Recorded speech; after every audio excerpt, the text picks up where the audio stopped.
скеля Слон. Якщо дивитися на неї здалечку, то вирисовується такий дійсно слон. Але то дуже треба далеко відійти. Тоді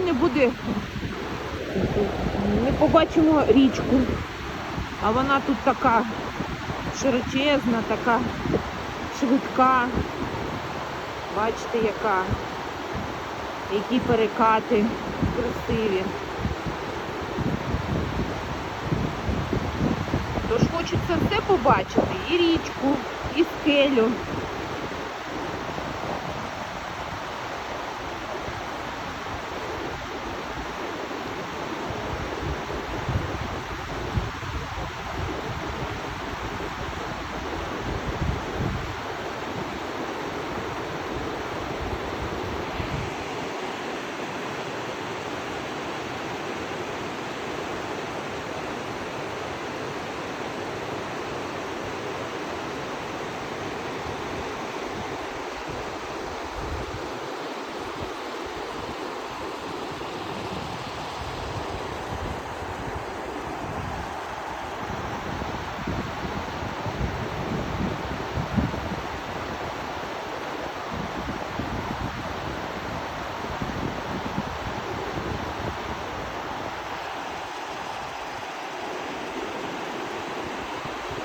Як тут гарно.